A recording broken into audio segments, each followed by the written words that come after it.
하나님의 말씀은 사도행전 19장 1절에서 7절까지 말씀입니다. 제 성경으로는 신약성경 220쪽에 있는 사도행전 19장 1절부터 7절까지 말씀을 다 찾으신 줄 알고 1절부터 함께 읽겠습니다. 시작.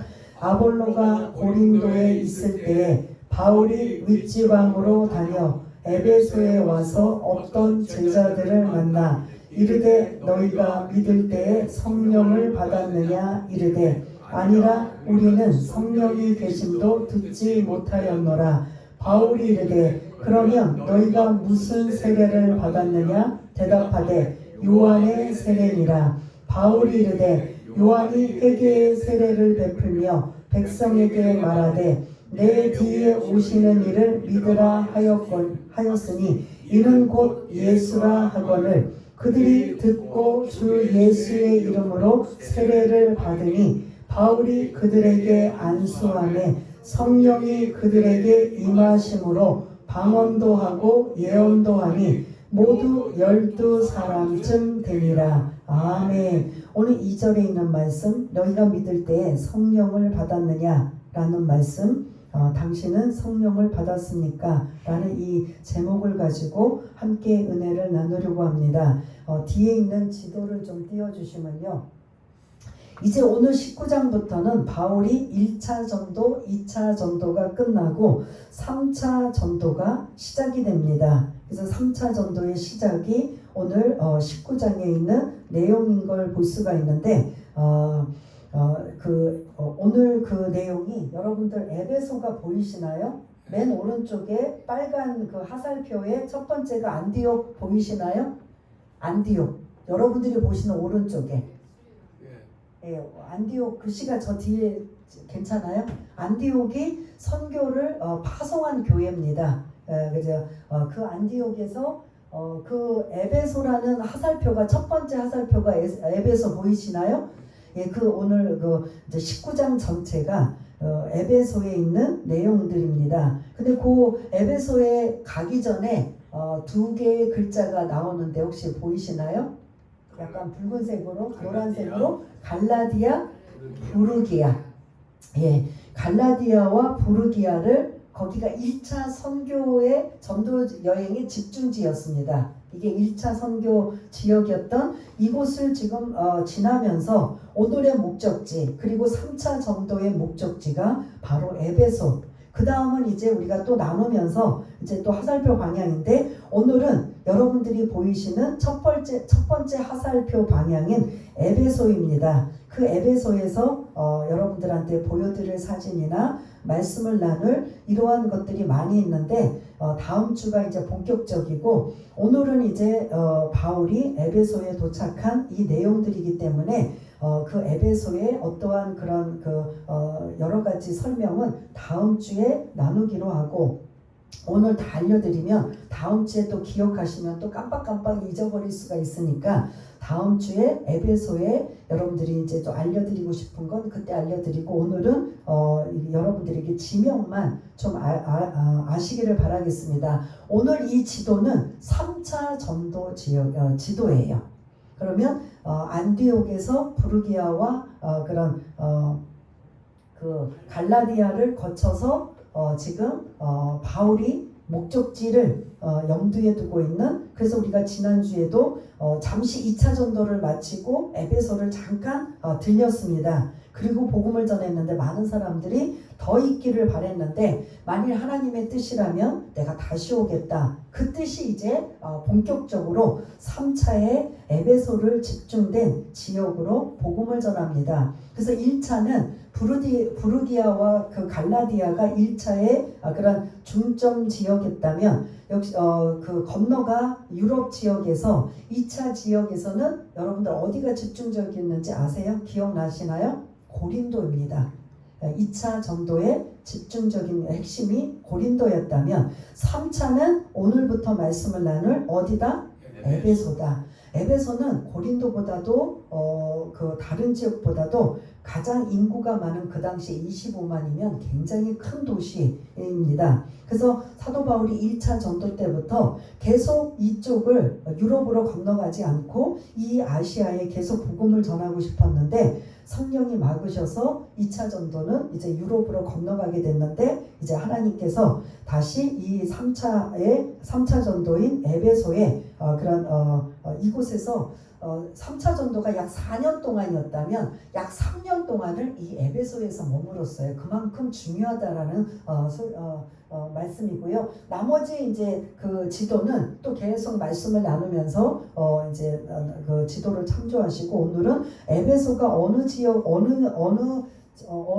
지금 에베소 지역 전체는 우리가 알고 있는 터키 지역입니다. 그때는 터키라고 안 하고 이제 이렇게 땅이 나누어져 있는 상황이기 때문에 지금은 여러분들이 저기가 지금은 어딜까라면 터키 지역입니다. 터키 지역의 맨 남쪽에 있는 에베소를 우리가 이제 19장 전체에 나눌 말씀이고요. 다시 이제 1절을 좀 띄워주시길 바라겠습니다. 1절을 좀 띄워주시면 오늘 이 말씀 지금 바울이 어디에 왔다고 했어요? 에베소. 애를 베는 게 아니라 에베소. 이제 목사님들이 이제 우스갯소리로 이 지명을 잃어버리지 말라고 애를 뱉다라고 하는 에베소라고 이제 이렇게 여러분들한테 기억을 상기시켜서 이 지역은 잊어버리지 말아야지. 그 3차는 여러분들이 에베소를 잊어버리지 마시길 바라겠습니다. 1절을 여러분들이 보시니까 바울 말고 또 다른 이름이 등장해요. 아볼로. 우리가 지난주에도 아볼로에 대한 말씀을 나누었습니다. 알렉산드리아 출신이었고 성경을 능통할 정도로 많이 아는 사람이어서 열심과 열정을 가지고 복음을 전했던 사람. 근데 아쉽게 이 사람은 어디까지만 알고 있다? 요한의 세례만 알고 있다. 그래서 그것을 누가 알려줬다?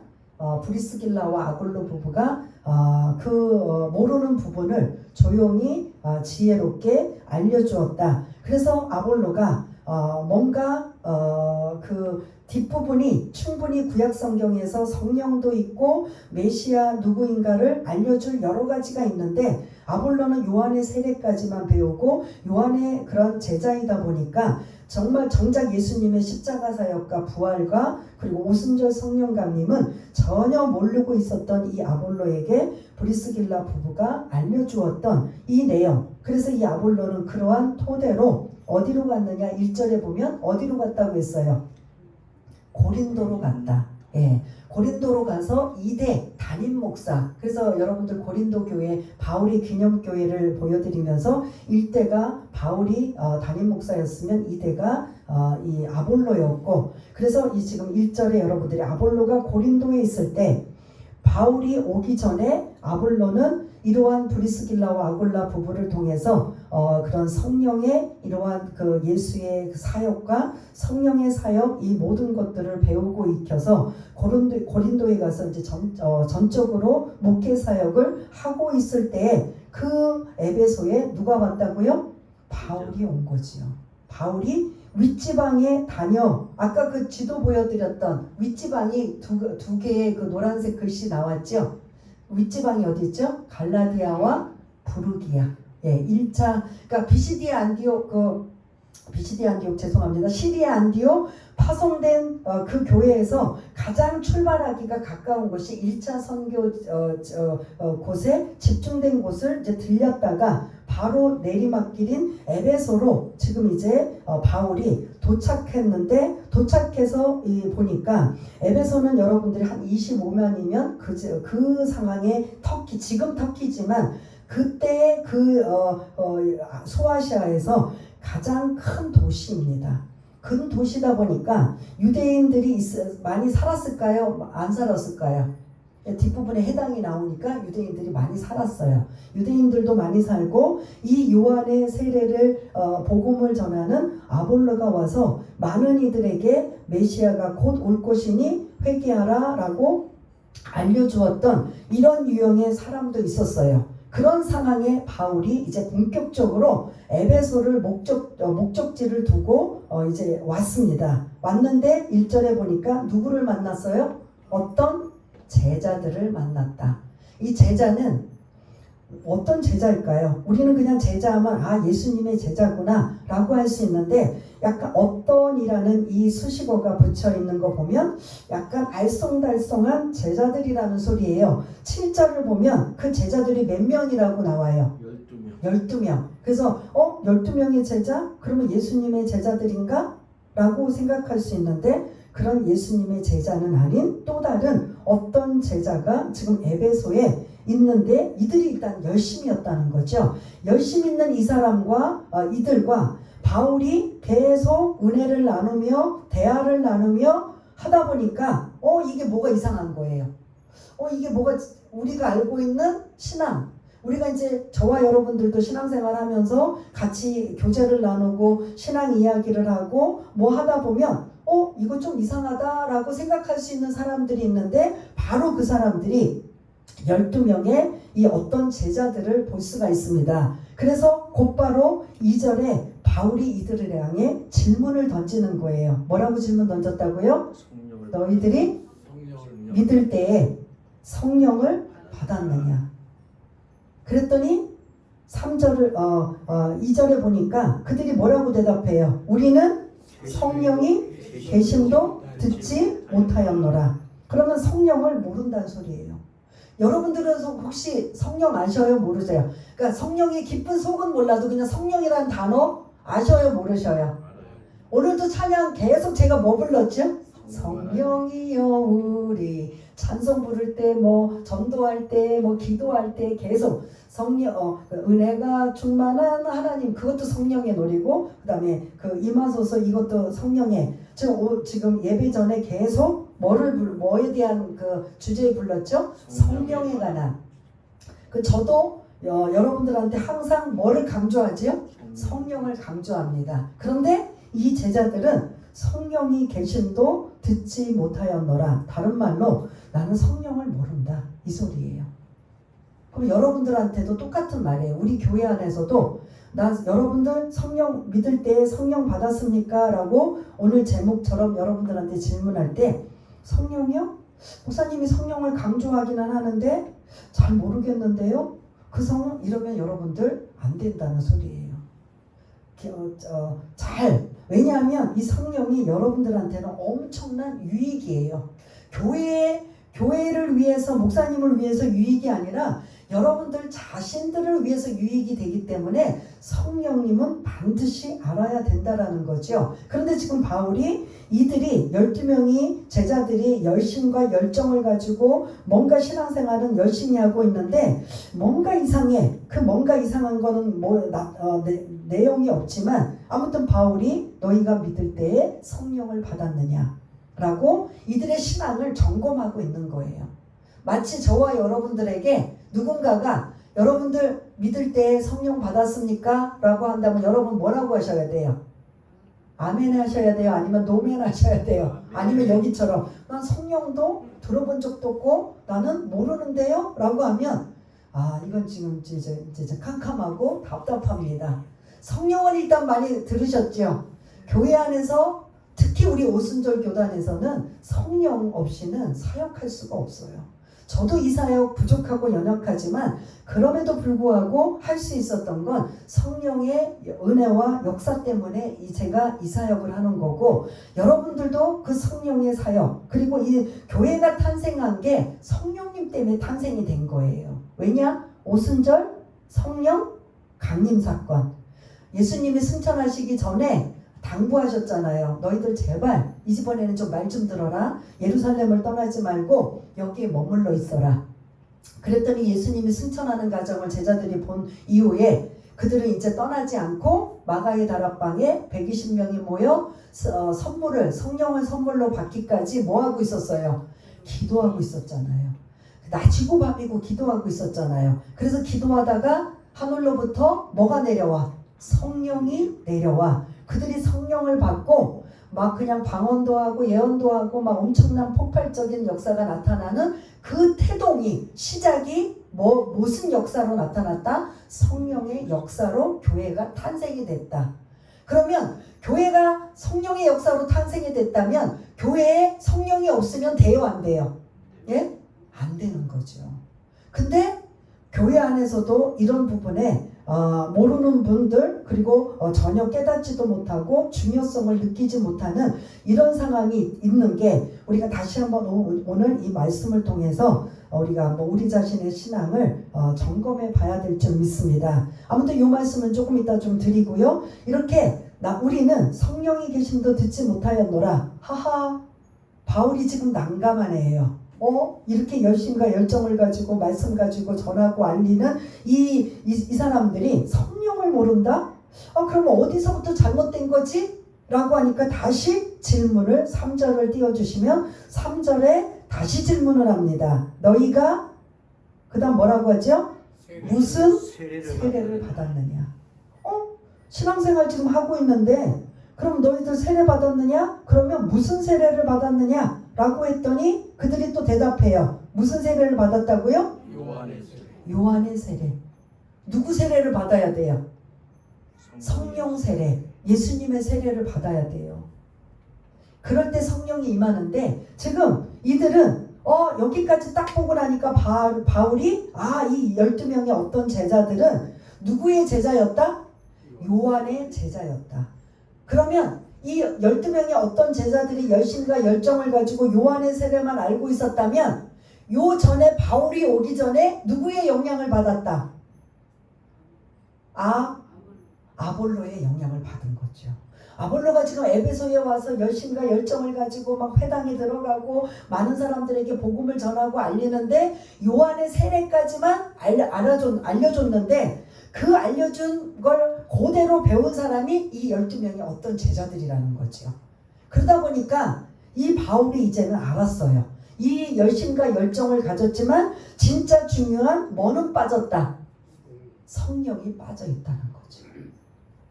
성령이 빠져 있는 이것을 보고, 그런데 그 빠져 있는 성령이 도대체 어디서 누구한테 무엇을 배웠는가라고 보았더니 요한의 세례까지만 이들이 알고 있는 거예요. 요한의 세례를 잠시 말씀을 드리자면 마태복음 3장에 나타나고 있는데 이 요한이 세례 요한이에요. 예수님의 12명의 제자 중에도 요한이 있고 비슷한 이름, 똑같은 이름이 많아요. 그러다 보니까 앞에 수식어를 붙여요. 여기는 그냥 요한이 아니라 세례 요한. 침례교에서는 침례 요한이라고 해요. 그건 뭐냐면 사람들을 침례를 세례를 많이 준 사람이라고 해서 앞에 수식어가 세례 요한이에요. 그냥 요한은 예수님의 12명의 제자 중에 한 사람, 요한복음 요한, 요한계시록의 요한, 그 요한 1서, 2서, 3서의 요한, 그게 다 한 사람이거든요. 그 사람이 12명의 제자인데 똑같은 그런 요한이라 할지라도 우리는 헷갈리가 있으니 여기서 이제 세례 요한을 언급하고 있는데, 세례 요한은 하나님께서 예수님보다 6개월 먼저 태어나게 하신 이 세례 요한이에요. 그래서 세례 요한의 하나님의 사명은 뭐냐? 6개월 뒤에 태어나시고 그리고 앞으로 메시아로 활동하실 예수님을 알리고 전하는 나팔수의 역할만 하는 그 역할이 누구다? 세례 요한이에요. 그러니까 예수님이 본격적인 사역을 하시기 전에 이미 앞장서서 세례 요한이 그 유대 강야 예루살렘을 다니면서 회개하라, 천국이 가까이 왔다 라고 하면서 회개를 강조하는데, 그럼 많은 사람들이 그것을 천국이 가까웠다, 메시아가 오신다라고 하는 이 소리를 듣고 많은 사람들이 그럼 우리가 어떻게 회개를 해야 됩니까? 라고 했을 때 그들이 뭐라고 하냐면 물로 세례를 받아라. 그 물로 세례를 받을 때 너희들이 그 옛것은 물속에 장사가 되고, 우리 지금 침례 세례 받는 거와 똑같아요. 물속에 들어갈 때 나의 옛 자아는 죽고 새롭게 물 위에 올라올 때 나는 새롭게 태어났다 라는 의미로 물세례를 세례 요한이 준 거예요. 그 세례 요한은 앞에 세례에 수식어를 붙인 것처럼 뭐를 준 사람이에요? 물세례를 준 사람이에요. 그리고 나서 이제 예수님이 본격적으로 공생에 사역하시기 전에 이 세례 요한에게 세례를 받으러 오셔요. 그러니까 저기 멀리서 예수님이 오시고 계시는데 이 세례 요한이 뭐라고 하냐면 보라 세상 죄를 지고 가는 하나님의 어린 양이로다. 그가 바로 우리가 기다리는 메시아시다. 나는 물로 세례를 주지만 여러분들 4절을 보시면 나는 물로 세례를 주지만 내 뒤에 오시는 이는 뭘로 세례를 준다? 뭘로요? 성령과 여기는 이제 성령으로만 내 뒤에 오시는 이 4절에는 안 나왔네요. 그 마태복음 3장 11절에 보면 내 뒤에 오시는 이는 불과 성령으로 세례를 줄 것이다. 나는 지금 회개케만 하는 물로 세례를 주지만 이제 완전히 제 문제를 해결해 주실 자 메시아 되시는 저분이 불과 성령으로 세례를 줄 것이다. 여기까지만 하고 감옥에 갇혀 있었어요. 감옥에 갇힌 상황에 이제 헤롯 대왕의 그런 억울하게 이제 목이 잘려서 순교를 당합니다. 그래서 이 세례 요한은 예수님이 본격적으로 공생의 사역을 시작할 즈음에 세례 요한은 순교합니다. 죽임을 당해요. 그러면 요한의 제자들은 그 다음 예수님의 모든 내용들을 알까요? 모를까요? 세례 요한이 계속 살았다면 예수님의 공생의 사역과 십자가 사역, 부활의 사역, 이런 오순절 성령 강림 사역을 다 보고 나서 계속 알리고 전하였다면 요한의 제자라고 해도 성령을 알 것이고 예수님의 사역을 알 터인데 세례 요한은 본격적으로 예수님의 공생의 사역을 시작하는 순간 뭐 했다고 말씀드렸어요? 죽었어요. 그러면 요한의 제자들은 여기까지만 아는 거예요. 세례 요한이 죽은 이후에 예수님의 십자가 사역, 부활의 사역, 오순절 성령 강림 사건의 이 모든 일들은 안다 모른다? 모르는 거예요. 그러니까 요한의 제자들도 당연히 안다 모른다? 모르는 거예요. 근데 그 제자 중에 이미 나누었던 1절에 나왔던 아볼로 그리고 오늘 12명의 어떤 제자들도 요한의 제자였다면 예수님의 십자가와 부활과 성령의 사역을 안다 모른다? 모른다. 예, 여기까지 잘 따라와 주셔서 감사합니다. 모르는 상황에 지금 열심과 열정을 가지니 바울이 궁금해서 야, 너 성령 받았어? 성령 세례 받았어? 난 성령이 뭔지도 모르는데요. 왜냐하면 요한의 세례만 받았기 때문에. 그러면 누구 세례 받았는데? 요한의 세례만 받았습니다. 아, 문제가 뭐였는지를 알으니까 이제부터 그가 본격적으로 요한의 세례는 뭐고 그 다음에 예수님이 오셔서 주신 성령 세례는 뭔가 이거를 지금 이제 설명하고 있는 거예요. 요한의 세례는 죄만 회개하게 하는 물 세례인 걸 볼 수가 있습니다. 정리하자면 그러나 성령 세례는 예수님이 오셔서 예수님을 믿을 때에 성령을 받게 되는 그런 성령을 받게 되는 이러한 성령 세례를 의미하고 있는 걸 이들에게 지금 알려주고 있는 걸 이들뿐만 아니라 저와 여러분들도 아시면서 4절에 보면 여러분들 마지막 말이 나오죠. 바울이 이르되 요한이 회개의 세례를 베풀며 백성에게 말하되 내 뒤에 오시는 이를 믿으라. 누구를 믿으라 하였으니 이는 곧 예수라 하거늘. 누구를 믿으라? 예, 이 12명의 어떤 제자들을 향해 너희들 요한의 제자로 요한의 말씀만 알고 물로 세례를 받는 여기까지만 알고 있는데 이제부터 너희들은 누구를 믿으라? 예수를 믿으라. 우리 나가서 전도할 때 뭐라고 해요? 여러분 성령 받았습니까? 이러고 전도해요? 아니면 뭐라고 전도해요? 예수 믿으세요 하잖아요.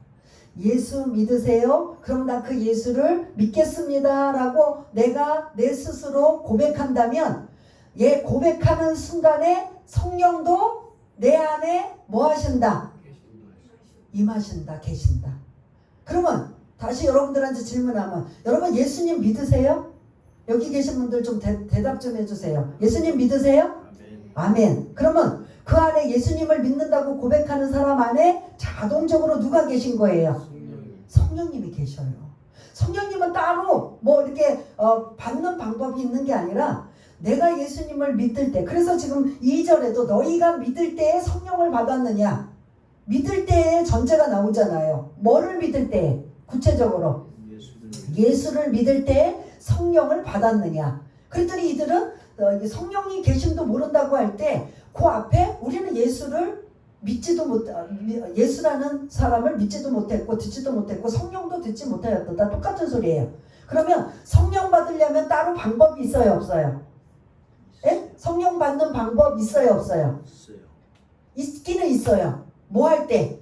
예수님을 나의 구세주로 구원자로 뭐 할 때? 고백할 때, 믿을 때 그 예수를 내가 믿습니다. 그 예수를 내가 믿습니다. 라고 하면 자동적으로 성령은 어떻게 된다고요? 내 안에 계신다. 그러면 여기 계신 분들 중에 예수님을 나의 구세주로 고백하는 분들이라면 다 성령은 계셔요? 안 계셔요? 계신다라는 소리예요. 그러면 지금 우리 안에 성령이 계시니 그 성령이 다 여러분들 속에 있는데 문제는 그 성령님은 하나님이세요. 하나님이 여러분들 안에 계셔서 고린도전서에 보면은 우리가 성전이라고도 해요. 누가 계시기 때문에? 성령이 우리 안에 계시기 때문에 그러니까 유형으로 겉으로 보이는 건물로 보이는 이 교회도 성전이지만 우리 안에 또 누가 계셔요? 성령님이 계시기 때문에 우리도 누구다? 성전이라고 해요. 여러분 성전 하면은 눈에 보이는 건물만 성전이라고 하잖아요. 눈에 보이는 교회를 우리 성전이라고 하잖아요. 해요, 안 해요? 그런데 엄밀히 말하면 우리 안에 성령님이 계시기 때문에 우리 안에도 우리 한 사람 한 사람 다 누구다? 성전이라는 소리예요. 그 성전들이 모여서 교회가 이루어지고 있는 거예요. 그럼 반드시 교회, 성전 이런 것들은 뭐가 반드시 있어야 돼요? 성령이 계셔야 된다는 소리예요. 그러면 지금 저와 여러분들 안에는 다 누가 계시다? 성령님이 계시다. 성령님은 어떤 분이에요? 하나님이세요. 성자 하나님, 성부 하나님, 아버지 하나님, 성자 예수님, 그 다음에 우리를 진리 가운데 이끄시고 도와주시고 은혜를 베풀어 주시는 성령 하나님. 그러면 여러분 안에 다 지금 누가 계신 거예요? 성령 하나님이 계신 거예요. 그래서 성전이라고도 해요. 그런 성령 하나님이 우리 안에 계신데 우리는 무기력하게 살고 있어요. 우리는 힘도 없이 살고 있어요. 연약하게 살고 있어요. 나약하게 살고 있어요.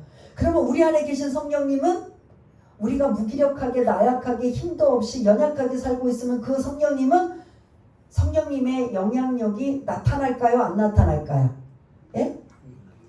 근데 어떤 사람은 막 성령 충만하고 막 으쌰으쌰 불로불로하고 막 은혜로 충만하고 말씀으로 충만하고 하는 똑같이 하나님은 여러분들 공평하게 똑같이 성령님을 주셨단 말이에요. 근데 어떤 사람은 막 능력 있게 충만 불로불로 하는데 어떤 사람은 죽지 못해 살고 있는 인생, 그냥 나약하게 무기력하게 살고 있는 인생. 그 세상 사람 말하는 게 아니라 교회 안에 믿음의 사람들의 유형들을 보면 그런 사람 있어요, 없어요? 예? 막 어떤 이는 막 그냥 말씀대로 살려고 하고 기도하면서 이 힘들고 어려움을 이겨내려고 하고 막 열정인데 어떤 사람은 똑같이 성령을 받았음에도 불구하고 무기력하게 나약하게 연약하게 살고 있는 이러한 모습을 보면 왜 그럴까요? 왜요? 왜냐하면 다 똑같이 공평하게 예수를 믿고 고백하면 똑같이 공평하게 성령님을 다 저도 여러분도 다 주셨단 말이에요. 그런데 어떤 이는 그 성령 하나님의 그 안에 있는 그 역사가 엄청나게 뜨겁고 막 그냥 열정적인데 어떤 사람은 성령님이 도대체 계신가 안 계신가 무력한 건 왜 그럴까요? 그 누구 책임일까요? 하나님? 누구 책임이에요? 분명하게 말씀해 주셔야 돼요. 누구 책임? 예를 들을게요. 지금 모심기가 이제 어느 정도 좀 하고 있거나 끝나는데 이제 그 어떤 농부가 한 100평 정도 한 500평 정도 되는 1000평이라고 할게요. 1000평 되는 논이 있어요. 옛날에는 그 논에 뭐를 심으려면 다 뭘로 했어요? 옛날에 손으로 아니면 뭐 품앗이를 하면서 계속 다 손으로 뭐 심었어요? 안 심었어요? 지금은 뭘로 해요? 그게 뭐죠? 이항기인가요? 예? 이항기를 가지고 하면 사람 손이 필요해요? 안 필요해요? 예? 그리고 추수를 할 때는 옛날에 또 사람들을 다 총동원해서 품앗이를 하고 마을 사람들이 다 해서 오늘은 이 집 A네 집 내일은 B 집 해갖고 막 같이 추수를 하고 도와주었는데 지금은 뭘로 해요? 탈곡기로 해요. 그래서 웬만한 좀 그 논이나 밭이 많이 있는 사람이면 그 이항기, 탈곡기, 트랙터 뭐 이런 기계들이 집집마다 있거나 아니면 그 맷집이 하나씩 있어서 빌려주거나 해서 지금 농사 질 때 그 기계를 써요, 안 써요? 그러면 사람들이 막 모여서 인건비도 비싸고 사람 모으기도 힘드니까 다 지금 농사도 뭘로 짓고 있어요? 그 기계가 성령님과 예를 들자면 성령님이라는 소리예요. 근데 내 집에 이항기도 있고 탈곡기도 있고 뭐 트랙터 다 기계가 있어요. 그 기계 아깝다고 나 혼자 그냥 1000평을 그냥 모를 심는 거예요. 그러면 하루에 끝날까요? 안 끝날까요? 여러분들 대답 좀 해주세요. 며칠 걸릴 것 같아요? 허리는 허리대로 나갈 것이고 끝나려면 저는 농사를 좀 안 줘봐서 잘 모르겠는데 혹시 농사 좀 이렇게 지식을 알고 있는 사람이 1000평을 만약에 모를 심는다면 본인 혼자 만약에 모를 심는다면 며칠 걸릴 것 같아요? 예? 일주일? 열흘? 일주일까지는 이미 근데 하기는 할 거예요. 근데 끝나고 나면 그 허리는 어떻게 될까요? 예? 편하죠. 거의 뭐 그냥 뭐 아이고 할 거예요. 그런데 문제는 자기 집에 뭐가 있어요? 이항기가 있어요. 추수하면 탈곡기도 있어요. 근데 그거 아깝다고 내가 가서 하고 있으면 나중에 다 끝나면 뭐가 나요? 뭐만 남아요? 몸만 고장나고 병만 얻잖아요. 그러면 내 몸이 고장나지 않고 병이 안 나려면 뭐를 갖다가 사용해야 돼요? 기계 사용해야 되잖아요. 기계 사용하면 어떻게 돼요? 여러분들 여기 또 서울 계신 분들도 또 이제 교회 오셨는데 많이 차가 아깝다고 차를 오래 보관해야 된다고 걸어오시려면 며칠 걸릴까요? 한 이틀? 예? 며칠 걸릴까요? 우리 서현조 성도님 많이 걸어서 옛날처럼 개나리 보찜 찌고 뭐 도시락 싸가지고 나 승용차가 아까우니까 기름값 아까우니까 나 걸어서 갈래. 그러면 뭐 한 이틀은 이틀? 며칠 걸릴까? 여자들은 더 걸리겠지만 남한산성을 건너 뭐 어디를 건너 뭐 고개를 넘어 아마 그렇게 만약에 보낸다면 그 사람 보고 사람들이 뭐라고 할까요? 예를 들어 차가 있는데도 나 그 차가 아까워서 내가 이틀이든 3일이든 일주일이든 걸어서 가리라 라고 하면 사람들이 나 그렇게 해서 왔어 그러면 사람들이 뭐라고 할까요? 여러분들 생각에 예? 차가 없으면 전철을 타거나 버스를 탈 수 있는데 그 차가 아깝다고 걸어서 온다면 사람들이 일단 지혜롭다고 할까요? 안 할까요? 예? 그럼 뭐 어떻게 해야 돼요? 여기까지 오시려면 아까워도 차를 타고 와야지요. 기름값이 들어도 와야지요. 뭐를 이용하는 거예요? 차가 성령님이라는 비유라는 소리예요. 근데 그거 아깝다고 내가 걸어서 오거나 농사를 짓는데 내가 이항기 쓰는 게 아깝다고 내가 직접 모를 심거나 그리고 추수하는데도 그 탈곡기가 아깝다고 내가 만약에 직접 막 그거를 배를 추수하러 다니거나 하면 결국 자기 몸이 빨리 고장나고 병들어서 더 이상 오래 살지도 못하고 그 유지도 못하는 상황이 있다면 있으면서도 안 쓰면 뭐가 되는 거예요? 여러분도 어떨 것 같아요? 그 기계가 있으면서도 안 쓰면 예? 미련한 거에 뭐예요? 바보죠? 우리 이성인 집사님 말씀 잘했어요. 성령이 우리 안에 계신데 그 성령님을 도움을 요청하고 의지하지 않고 그분 앞에 사람 의지하거나 그 세상 방법 의지하지 않고 세상 방법 사람 의지를 내 안에 계신 성령님 앞에 도와달라고 하고 도움을 요청하고 하지 않으면 뭐라고 해야 돼요? 오늘 설교 다 끝났어요. 바보예요. 지금 저와 여러분들은 바보예요? 아니에요? 예? 아니에요? 바보가 아니면 성령님을 의지하고 도움을 요청하고 성령님 나 지금 이렇게 나약하고 무기력하고 힘들고 어렵고 마음대로 풀리지도 않고 내 뜻대로 내 마음대로 안 돼서 나는 세상 방법 의지하고 사람 방법 의지하고 병원을 의지하고 어디를 의지하고 그러고 다니는 이런 것이라면 바보지만 똑같이 저나 여러분들한테 똑같이 공평하게 우리 안에 지금 누가 계시다고요? 성령님이 계신데 그 성령님은 늘 날마다 하루에 수천 번씩 수만 번씩 도움을 요청, 사람에게 수천 번은커녕 수십 번만 요청해도 아 이제 귀찮아 이러잖아요. 근데 성령님은 여러분들이 도움을 수시로 요청을 해도 어떻게 귀찮다고 하는 게 아니라 더 많은 은혜와 능력으로 더 예민하게 반응하신다라는 게, 이게 마치 탈곡기와 이항기와 승용차를 가지고 여러분들이 더 많이 능력 있게 사용하는 것처럼 성령님이 그러한 능력이 우리 안에 계시다 안 계시다? 계신데 사용을 안 하면 뭐다? 그래서 나는 예수 믿는데 왜 이렇게 힘이 없고 무기력하고 나약하고 왜 이렇게 진짜 죽지 못해 살고 있고 왜 이렇게 내 맘대로 내 뜻대로 안 될까? 라고 하는 건 여러분들은 바보여서 그런 거예요. 죄송하지만 바보라. 왜 바보예요? 여러분들 하나님은 공평하셔서 다 똑같이 성령님을 여러분들 안에 다 계신다고 했어요. 그러면 그것을 내가 얼마만큼 끄집어내고 활용하고 도움을 요청하고 그분의 자꾸 그냥 성령님 도와주세요. 저도 얼마나 부족하면 이 시간 이 자리에 나오기 전에 이미 1시간 전에 성령님 인정합니다. 환영합니다. 의지합니다. 성령님 믿습니다. 도와주세요. 제가 어떻게 이 자리에 감히 하나님의 말씀을 전할 자격이나 있습니까? 하나님의 은혜로 이 시간 이렇게 말씀을 나누고 은혜를 나눌 수 있도록 그 시간 저는 일찍 와서 1시간을 기도하면서 이 자리에 나오는 거예요. 그래도 뭐 그렇게까지 했는데 저거밖에 안 돼? 그렇게 생각할 수 있지만 저는 그렇게 한다는 소리예요. 여러분 안에 이제 세상 사람 의지하지 말고 세상 방법 의지하지 말고 우리 안에 누구를 의지하라고 도움을 요청하라고요? 성령님. 그 성령님은 돈도 안 들어요. 그 성령님은 그냥 여러분들이 요청만 하면 돼요. 성령님 저 정말 어떻게 살아야 되나요? 어떻게 해야 되나요? 여러분들의 고민과 여러 가지 갈등과 이 모든 문제를 전체 성령님 앞에 아뢰세요. 사람한테 아뢰면 언젠가는 그게 돌고 돌아서 내 뒤통수를 칠 수 있는 상황이 올 수 있지만 성령님은 비밀을 지켜주시고 나는 나대로 충만하고 은혜롭게 하신다라는 소리예요. 여러분 바보가 되실 겁니까? 능력 있는 삶을 사시기를 원하십니까?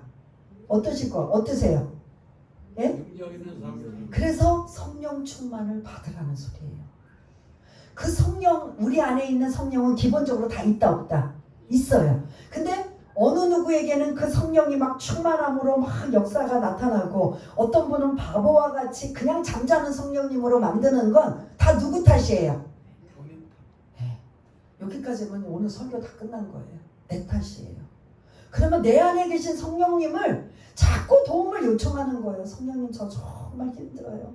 성령님 저 좀 도와주세요. 성령님 저 말씀으로 다시 일어나게 해주시고 다시 기도하게 하시고 성령님의 은혜와 능력으로 이제 지금 막혔던 모든 사업이나 여러 가지 직장이나 여러 가지 학업이나 여러 가지 모든 가정의 문제나 이런 모든 것들을 총망라해서 이 시간 우리가 하나님의 자녀로 살아갈 수 있는 이 모든 일의 문제들을 다 성령님의 도우심으로 풀어나가라는, 우리 안에 예수님이 다시 오실 때까지 누구의 큰 강하고 큰 무기를 주셨어요? 성령님을 주신 거예요. 이 제자들이 예수님을 따라다닐 때는 성령님이 필요 없어요. 왜냐하면 누가 다 그 일을 하셔요. 예수님이 12명의 제자들과 함께 다니셨잖아요. 예수님이 십자가 사역 하시기 전까지는 12명의 제자들이 항상 예수님을 따라다니면서 문제가 생기고 어려움이 생기고 뭐 질병이 생기고 뭐 여러 가지 귀신이 생기고 여러 가지 문제가 생길 때마다 다 누가 해결해 주셨어요? 예수님이. 근데 예수님이 이제 십자가 사역을 끝나고 부활하신 다음에 이제 다시 오실 때까지 예수님은 하늘에 계신단 말이에요. 그 하늘에 계실 때 우리는 그 사이에 예수를 믿고 신앙생활을 하는데 옆에 눈에 보이지 않는 예수님이 안 계시기 때문에 그 안 계신 예수님 자리를 누구를 대체를 세워주신 거예요? 성령님을. 그러니까 모든 문제의 해결자는 누구다? 성령님이시래요. 모든 문제, 일부의 문제가 아니라 모든 문제의 해결자는. 그래서 우리 교회에 이제 연세들도 많이 계시고 연약한 분들도 많이 계시고 많이 힘들어 계시는데 그래서 누구를 의지하라는 거예요? 성령님 좀 도와주세요. 성령님 강건하게 해주세요. 성령님 두 다리, 두 팔 아니면 우리의 몸을 강건하고 충만하게 하시고 하나님의 은혜 가운데 우리의 자녀들도 우리의 여러 가지 생업의 문제들도 아니면 물질의 문제 모든 문제들 이 나라의 문제들 이 땅에 존재하는 그런 많은 것들 그걸 다 누구한테 하느냐? 성령님께 기도하면서 계속 끊임없이 나가는 자는 어떻게 하느냐? 충만하는 단계까지 간다는 거죠. 근데 그거를 성령님이 여러분 안에 다 계시는데 그것을 사용하지 않으면 뭐다? 크게 한번 해보세요. 뭐다? 바보다. 여러분들 바보예요. 바보가 안 되고 그 성령님을 계속 성령님은 돈도 안 들어요. 시간만 여러분들이 운전을 하면서 아니면은 뭐 어디 일을 하면서 어떤 상황에도 상관없어요. 기도는 막 정자세를 해야 되고 어떤 막 조용할 때 해야 되고 아니라 여러분들 운전하는 중에 아니면 뭐를 하는 중에 상관없이 늘 아주 시도 때도 없이 누구를 의지하느냐? 성령님 의지하시길 바라겠습니다. 성령님 제가 걸을 동안 성령님 저와 함께 동행하시고 성령님 함께 하시고 제 다리가 튼튼하게 하시고 제 계단을 오를 때 전혀 불편하지 않도록 성령님 그것이 이제 작게 조금씩 훈련이 되면 나중에는 더 민감하게 성령님이 언제는 너 지금 가는 거 가지마 막으셔요. 길이 아니기 때문에 너 이거 아니야 라고 스톱시켜요. 아니면 어떤 때는 감동을 주어서 이거 했으면 좋겠다. 강압적이진 않으세요. 인격적이세요. 마음에 자꾸 생각을 주셔요. 야, 저 지나가는 사람 너 뭐 저기 음료수 하나라도 좀 사줬으면 좋겠다. 그런 감동도 성령님이 주셔요. 근데 어떤 상황도 만약에 내가 누구랑 만났는데 너 지금 저 사람 만나면 안 될 것 같아. 왜냐하면 부딪히거나 다툼이거나 이런 하나님 영광 가리게 생겼으면 하나님 가지 못하도록 뭔가 상황을 통해서 막게 하시는데 나는 그것도 모르고 그냥 나는 해야 된다고 막 하다 보면 이제 문제가 생기고 어려움이 생기는데 이게 계속 성령님을 의지하다 보면 성령님께서 이제 내가 가는 길을 나의 삶을 인도해 주시고 깨닫게 해주시고 감동을 주시고 때로는 막 불편하게 해주세요. 불편하게 하는 건 더 이상 하지 말라는 소리예요. 근데 어떤 때는 막 감동을 주셔요. 야, 뭐 좀 해줬으면 좋겠다. 물 한 그릇이라도 저 사람 줬으면 좋겠다. 저 사람에게 뭐 따뜻한 말 한마디라도 했으면 좋겠다. 이게 다 성령님께서 이제 안에서 자꾸 도움을 요청하고 그것이 활발하게 움직이면 나중에 이제 성령님이 그 안에서 이제 뭐 생각도 주시고 마음도 주셔요. 그래서 저도 운전하거나 사람을 만나거나 어떤 일을 할 때마다 성령님 동행하시고 성령님 함께 하셔서 이 사람을 만나지 않을 상황이면 막아주시고 아니면 이 사람을 꼭 만날 상황이면 하나님 연결시켜 주시고 하고 이런 여러 가지 질병의 문제라든지 아니면 인간관계의 문제라든지 자녀의 문제라든지 물질의 문제라든지 이런 모든 상황을 다 누구의 도움을 받아요? 성령님의 도우심을 받으라는 거죠. 이렇게 우리는 성령님을 우리 교회에서 강조하는데 그 성령님을 듣지도 못했고 알지도 못하고 의지하지도 않으면 이성인 집사님 뭐 해야 된다고요? 그만 좀 물어봐. 마지막으로요. 바보야. 왜냐?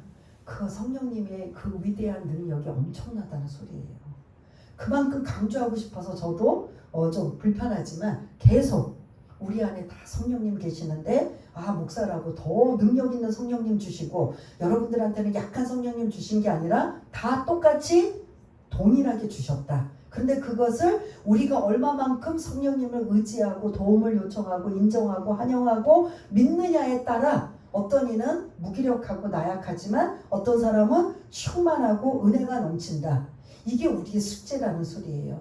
내가 어떻게 하느냐에 따라 성령의 역사와 능력이 나타난다. 오늘 이 말씀을 통해서 저와 여러분들 이제 마무리할게요. 예수를 믿을 때에 성령이 임하시는데 지금 그 가정을 5절에 보면 그들이 듣고 그 어떤 제자들이라는 12명이 이제 바울이 요한의 세례가 아닌 예수를 믿음으로 말미암아 성령 세례를 받는 이러한 듣고 주 예수의 이름으로 그들이 바울에게 뭐를 받고 있어요? 본격적으로 세례를 받습니다. 예수님을 나의 구세주로 믿습니다. 고백합니다 했을 때 바울이 이제 그 12명의 제자들을 향해 이 사람들에게 성부와 성자와 성령의 이름으로 세례를 줄 때 6절에 그들이 안수함에 성령이 그들에게 뭐하였다? 임함으로 방언도 하고 예언도 하는, 이거는 뭐 받은 사람도 있고 안 받은 사람도 있지만 이들은 앞에서 에베소에 12명의 이 제자들이 이제 성령 세례도 받고 예수님을 확실히 바울을 통해서 배우고 익힌 다음에 이 에베소에 2년 반 동안, 약 3년 동안 없어서는 안 되는 12명의 제자들의 추측 세력이 돼요. 완전히 바뀌어져요. 그러니까 바울의 동역자로 아주 귀하게 아름답게 쓰이는 이러한 사람입니다. 그래서 오늘 이제 이 말씀을 마칩니다.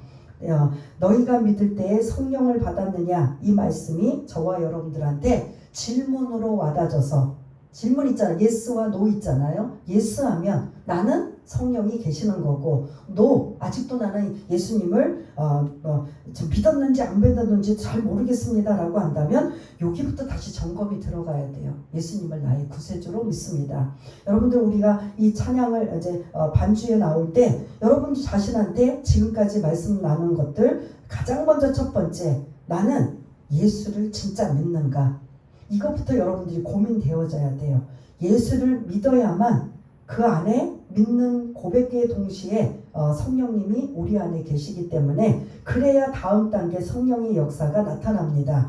나는 교회는 다니긴 다니지만 예수님은 나의 구세주로 고백한 적이 있는가 없는가, 여러분들 그것부터 점검하시고, 그 고백이 있다면 자동으로 여러분 안에는 성령님이 계시는 거고, 그 고백이 없다면 지금 이 시간이라도 여러분들이 잠깐 기도하면서 예수님을 나의 구세주로 믿습니다, 고백합니다, 그래서 나는 내 안에 성령님이 계심을 믿습니다 라고 할 수 있는 이러한 마음을 가지고 그 성령님의 은혜와 능력으로 살기를, 이러한 다짐하는 마음으로 한번 기도하는 시간을 갖겠습니다. 할렐루야. 사랑이 많으신 하나님 아버지, 오늘 바울이 에베소에 와서 많은 열심과 열정을 가지고 있는 12명의 어떤 제자들을 향해 너희가 믿을 때에 성령을 받았느냐 라고 했던 이 질문이 다시 한번 우리가 신앙생활하며 점검할 수 있는 시간이 되게 하여 주옵소서. 예수를 믿을 때 성령이 임하는데 나는 진짜 예수를 믿는가, 내가 인격적으로 예수님을 나의 구세주로 구원자로 받아들이고 있는가, 이 문제가 분명히 해결돼야만 이 성령님이 우리 안에 계십니다. 그래서 우리 안에 성령님이 계셔서 성령님의 은혜와 능력이 이제는 충만한 단계까지 이르러 많은 일들을 감당할 수 있는 그런 은혜가 임할 수밖에 없사오니, 아버지 하나님, 이 시간 우리 안에 성령님이 계신지 안 계신지 그것부터 먼저 확인할 수 있도록 도와주시며, 이미 성령님이 우리 안에 계시다면 이제는 그 성령님을 우리가 아버지 하나님 바보처럼 무기력하게 나약하게 아무것도 그 성령님 앞에 도움을 요청하지 않는 어리석은 자가 아니라, 이제는 그 성령님을 하루에도 수없이 수십 번씩 수백 번씩 수천 번씩 성령님 도와달라고, 임재해달라고, 지혜를 달라고, 고쳐달라고, 회복시켜달라고, 은혜가 넘치게 해달라고, 날마다 문제를 풀어달라고 그 성령님의 도우심을 받아 모든 우리의 삶이 충만한 삶을 넉넉히 살아갈 수 있는 우리 모두가 될 수 있도록 주님 도와주옵소서. 하나님 아버지, 감사합니다. 가장 먼저는 내가 예수를 믿을 때 그 믿는 즉시 성령이 우리 안에 계심을 다시 한번 확인하며, 그 성령님이 우리 안에 과연 역사하시는가 역사하지 않는가에 따라 완전히 능력 있는 삶과 능력 없는 삶으로 바뀔 수밖에 없습니다. 그래서 에베소서 5장에 보면 오직 성령의 충만을 받으라, 우리 안에 계신 그 성령님을 잠재우지 말고 도움을 요청하거나 어떤 아무것도 하지 않아 무기력하게 사는 것이 아니라 날마다 그 성령님을 깨우고 또 깨우고 깨워서 내 힘으로 안 되니 성령님 도와주십시오. 내 힘으로 안 되니 성령님 문제 해결해 주옵소서. 내 힘으로 안 되니 사업장의 문을 열어주시고, 내 힘으로 안 되니 건강의 문제를 해결해 주시고, 내 힘으로 안 되니 자녀의 문제를 풀어주시고, 내 힘으로 안 되니 나의 삶이 하나님의 자녀로 넉넉히 믿음을 가지고 승리하며 살게 해달라고 성령님 성령님 성령님 날마다 깨닫고 도움을 요청할 수 있는 믿음의 대장부, 그런 성령 충만한 귀하고 복된 자들 다 될 수 있도록 주님 도와주옵소서. 모든 것 감사드리오며 사랑이 많으신 예수님 이름으로 기도드리옵나이다. 아멘.